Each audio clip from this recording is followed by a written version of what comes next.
If you are local and you want to try this challenge with me and you want to get your hands on a Yukon Gold seed potato for this challenge, reach out. I've still got a few left and there's still about 4 to 5 weeks of planting, frost before we can actually plant our potatoes outside anyway. So there's still a great opportunity for you to get your hands on a potato and try to win. You know, it's just a friendly competition, you know, win, lose, it doesn't matter, you're growing potatoes, right? You can't be losing. Good morning, everybody. I hope you're having a great day today. My name's Cody and I want to thank you so much for stopping by the farm. Oh, there we go. Got a duck under this tree. A few weeks ago, I issued a challenge to my local gardening community here, and it's a potato growing challenge. The gist of it is everyone gets one seed potato from the same batch of certified seed potato, and at the end of the year, or the end of the growing season, the idea is I want to see who was able to grow the most poundage of potato from one single seed. And I've got a few people taking me up on this challenge right now, which is fantastic. I'm really excited to see how this goes. I'm participating in the challenge as well, and I've got a few ideas or tricks up my sleeve as to how I'm going to get the win out of this group challenge here. So I'm gonna go right now and have a look at our seed potato. This is our seed potato. This is a Yukon Gold, one of my favorite potatoes to grow and to eat. And you can see here, these eyes here have started to sprout. Now that term is called chitting, C-H-I-T-I-N-G, not S-H, chitting. And what we were doing here is we're trying to get these eyes to develop. And now what that is going to do is that's going to be, you can kind of see it already there, the branches and the stems and the leaves from or for our potato plant.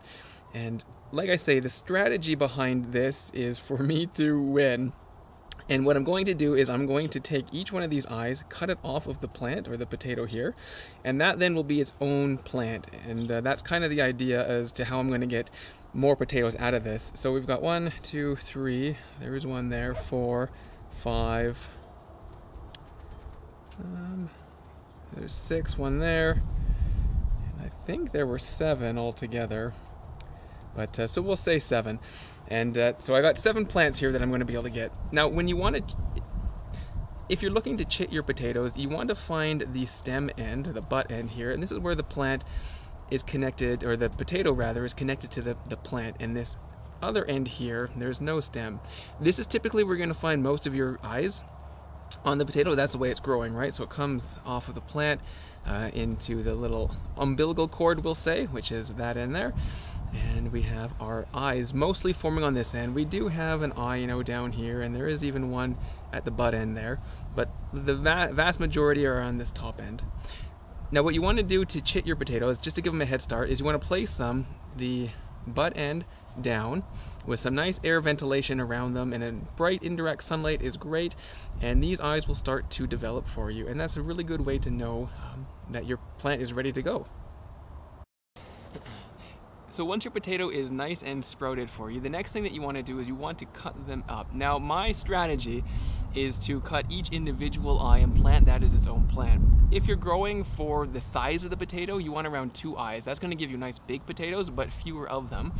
If you wanted a lot of little potatoes, you would probably just put this in as is. You're going to get a lot, probably the same weight of potato, but you're going to end up with more of them. They're just going to be littler, if that makes sense. So ideally each plant is going to produce the same weight of potato, but it's going to depend on how big they are, depends on how many eyes you leave on there. 2 to 3 is ideal for those good eaten potatoes, but my strategy is a little bit different. I'm going to cut each eye individually off and try to get as many plants as possible. So that's the next step, get these guys cut up.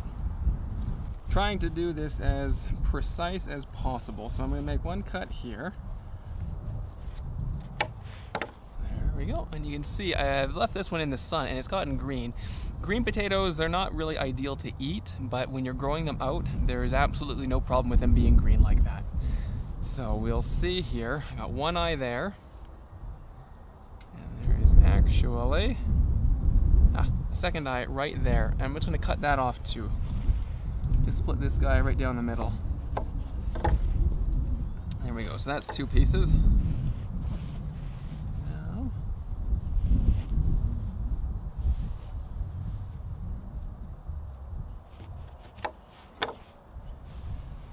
another eye right there. That looks good.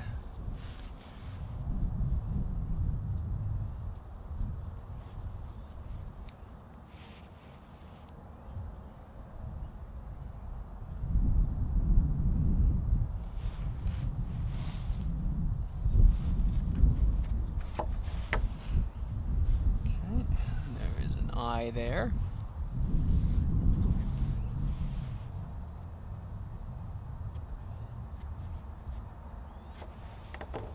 There's a tiny eye right there. And there's two big ones here. I'll just split those guys. There we go. I was able to get 7 chunks out of our potato here. Now, like I say, if you're growing at home for just your own use and for not, you know, a silly competition like this, I'd recommend 2 to 3 eyes per cutting, and that's going to help you get the nice size of potato that you're after here. But I was able to get 7 out of here. Now, this is going to be completely different than how I ever grow potatoes. I don't typically chit them. I don't normally let them air dry, which I'm going to let them dry for maybe a day just to kind of heal up here. The reason being, our climate here is very dry and arid anyway, so normally you'd want this to dry completely before you put it in the ground if you're in a moister environment, just because there's a lot of potential for rot. Here, there is like a 0% chance of rot, so I could just put this right into the ground right now. Well, it's about 5 weeks before I can do that, but there's no chance of rot. Where other climates, you know, they recommend to heal them over for a day or two. Here, that's not a problem. But because these are going to go into a very controlled environment, I'm going to be keeping them well hydrated. There is that risk for rot, so I want these to heal over completely before I plant them into their containers, and that might take a day or two. So I'll probably jump ahead to when these have had a chance to get some sun and some wind on them just to heal over.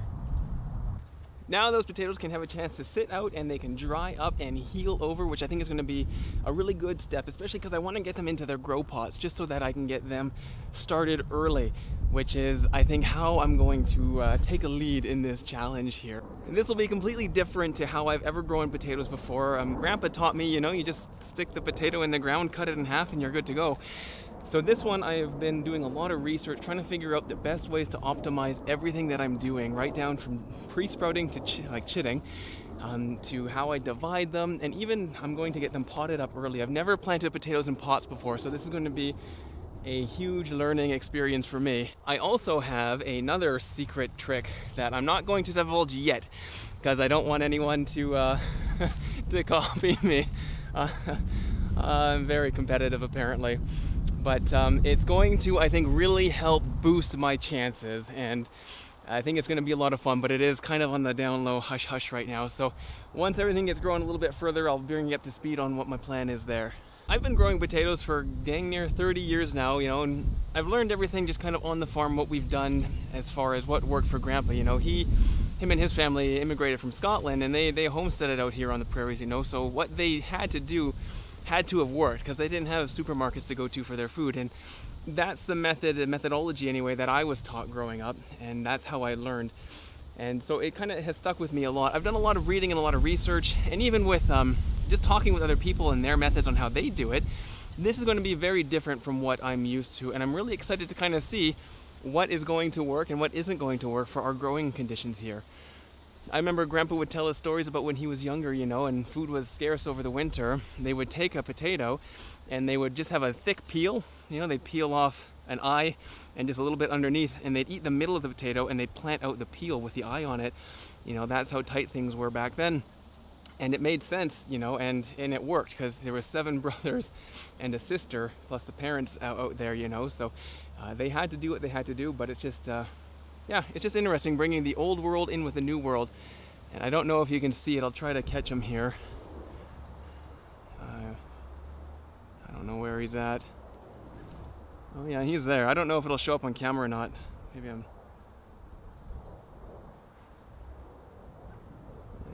he's right over there. That's Dennis, for anyone who remembers from last year. That bloody bird was dive bombing me in the garden. They had a nest I found set up over by my garden, and I could not be out there for 30 seconds without Dennis finding me and attacking me all summer long. And I've noticed him this past week. He's come back. I'm not overly happy about that, but hey, what are you gonna do? Gotta love nature. I need some bird be gone. That's what I need. Oh, you all made fun of me for that, but now, yeah. Anywho, I'm going to wrap it up there, guys. So I want to thank you so much for watching this video. And like I say, if you are local and you want to try this challenge with me and you want to get your hands on a Yukon Gold seed potato for this challenge, reach out. I've still got a few left, and there's still about 4 to 5 weeks of planting, well, frost before we can actually plant our potatoes outside anyway. So there's still a great opportunity for you to get your hands on a potato and try to win. You know, it's just a friendly competition, you know, win, lose, it doesn't matter. You're growing potatoes, right? You can't be losing. So anyway, guys, I'm gonna end it there. I hope you have a great day with whatever it is you get up to, and until next time, everyone, I'll catch you later. Bye now.